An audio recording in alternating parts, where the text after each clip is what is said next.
सबसे पहले तो मैं एक डॉक्टर होने के नाते आगरा में आपका हार्दिक स्वागत करती हूँ कि इतना ज्ञान है आपको कि आपने सभी धर्मों की किताबों का अध्ययन किया। मेरा नाम डॉक्टर आर के वर्मा है। यहाँ पे मैं वर्मा नर्सिंग होम के नाम से अपना नर्सिंग होम चलाती हूँ। और ये हॉल जो है मेरे पतिदेव की देन है। जब वो मेयर थे आगरा के तो उस समय उन्होंने बनवाया था। आज जो जिसमें इतने लोग यहाँ सब बैठे हुए हैं।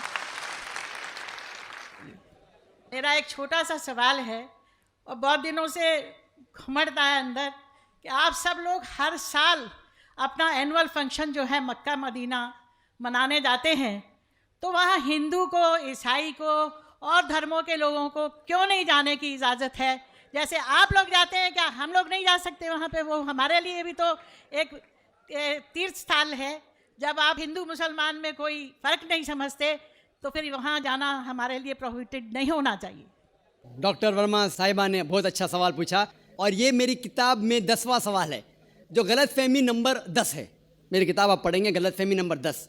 और डॉक्टर साहिबा ने बहुत सही फरमाया कि अगर हम आलमी भाईचारे में मानते हैं तो सिर्फ मुसलमान को क्यों इजाज़त है मक्का और मदीना में जाने की, गैर मुस्लिम हिंदू और सिख और ईसाई को क्यों इजाज़त नहीं है? बहुत अहम सवाल। इसका जवाब है कि हर देश के अपने अपने रूल्स और रेगुलेशन होते हैं।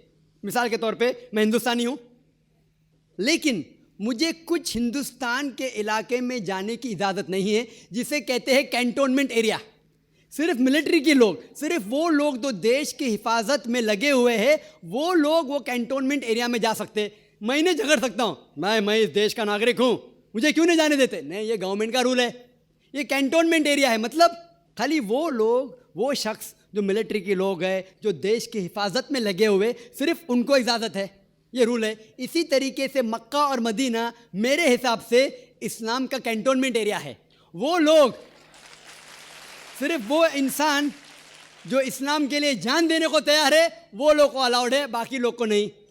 हम मानते हैं कि सब इंसान हमारे भाई है, भाईचारा के अंदर वो इंसानी भाई है, उसका हम एतराज़ नहीं करते, लेकिन सिर्फ वो भाई लोग अलाउड है जो इस्लाम के लिए जान देने को तैयार है। और एक इसका जवाब है कि जब भी आप कोई मुल्क में जाते हैं उसके लिए आपको वीज़ा लेने पड़ता है, वीज़ा। और सबसे डिफ़िकल्ट है अमेरिका का वीज़ा, खुसूसन 11 सितंबर के बाद। 50 सवाल पूछते। जब मैं सिंगापुर में पहली बार गया था, वहाँ इमिग्रेशन फॉर्म पे लिखा था कि डेथ टू ड्रग ट्रैफिकर्स, जो भी ड्रग से पकड़ा गया उसे सजाए मौत। अगर मुझे सिंगापुर में जाना है तो मुझे ये तस्लीम करना पड़ेगा कि अगर मेरे पास ड्रग्स है तो मुझे सजाए मौत होंगी। मैंने कैसा सजाए मौत, इतना खतरनाक सज़ा नहीं मानते तो सिंगापुर में आना ममनून। तो आप अगर सिंगापुर का वीज़ा लेते, आप पे तस्लीम करने पड़ेगा कि ड्रग वाले को सजाए मौत। इसी तरीके से मक्का और मदीना जाने का वीज़ा है। आप सिर्फ अपने ज़बान से कहो ला इलाहा इल्लल्लाह मुहम्मद रसूलुल्लाह,